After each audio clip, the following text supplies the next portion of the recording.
Magandang araw po sa inyong lahat. Ako nga po pala si Sam Johnson M. Lumabas sa baitang ng 12 sa Monquiero.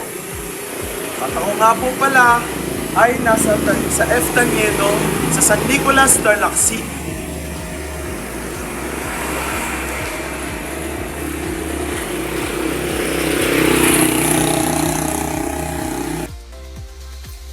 Ito po, makikita nyo po dito ang pinakamalawak na daan ng F. Taniedo sa San Nicolas, Tarlac City.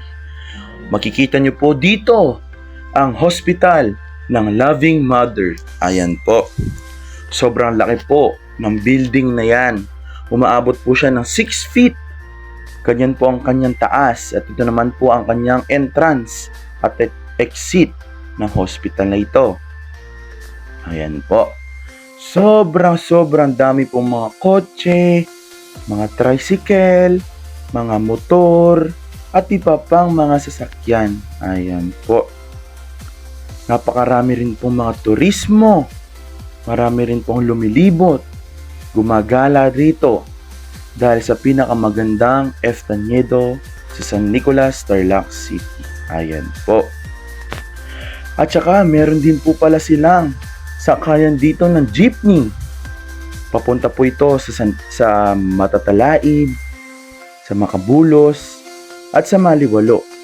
Ayan po. Pwede po kayong sumakay dito sa jeepney kapag po kayong pumapasok or pumupunta. At makikita nyo din po pala dito ang Unitap ng Tarlac City at ang Hospital Talon. Ayan po. Sobrang daming mga turismo rito. Mga nagbebenta pong mga fishball. Ayan po. May kainan po rito. Ang Jollibee natin. Ang mahiwagang Jollibee natin. Ayan. At ito nga po pala ang daan sa papuntang Palengke. Taas ng Palengke. Ayan. Nandito na po tayo sa F. Taniedo, San Nicolas, Tarlac City, Poblacion Street. Ayan po. Pababa na po tayo ng Poblacion. Ayan.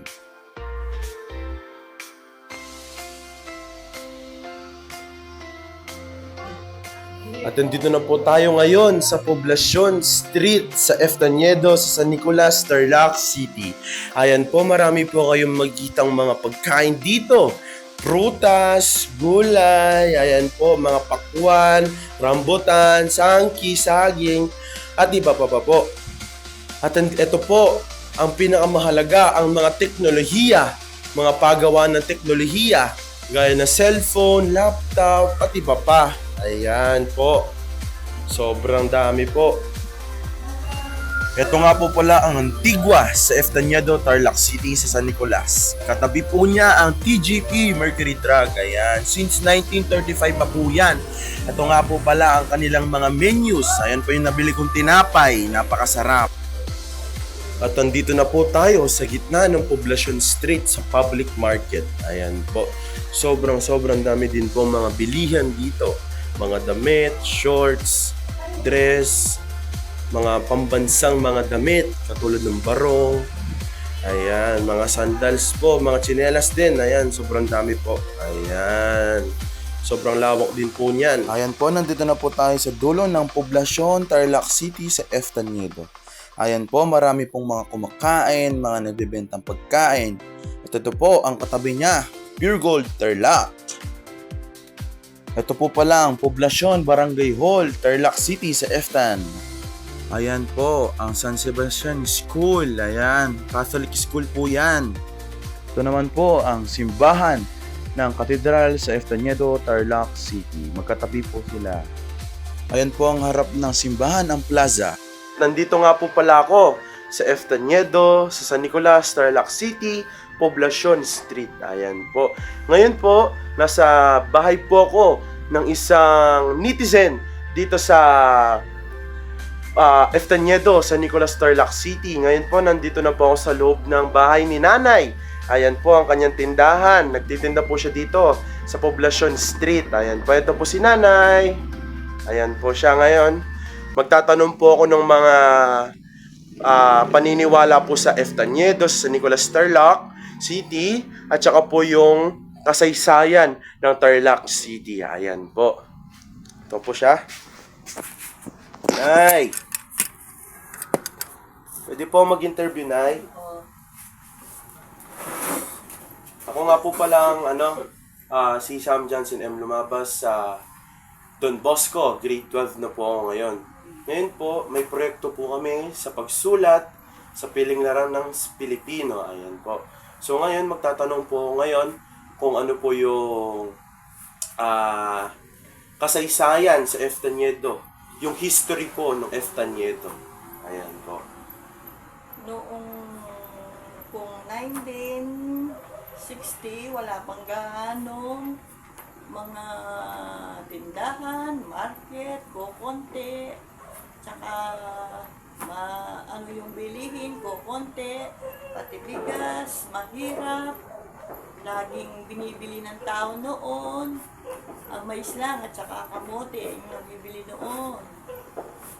Po ay isang Katoliko, malapit lang sa Eftaniedo. Kaya nagkaisip ako noon, nagkaisip na. Kaya naalala ko po yung mga tradisyon sa Eftaniedo. At ano nga po pala yung mga ito po, bagong tanong naman po ito.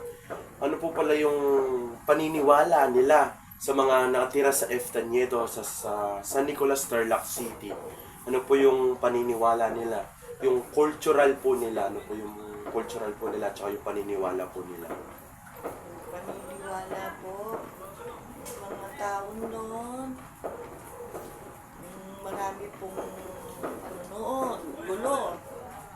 Mga Muslim, marami, yung tradisyon pa ni Marcos. Pero ako, uling bata pa ako noon, naalala ko na rin yun, yung mga gawain noon. Kaya, mahirap din ang buhay noon.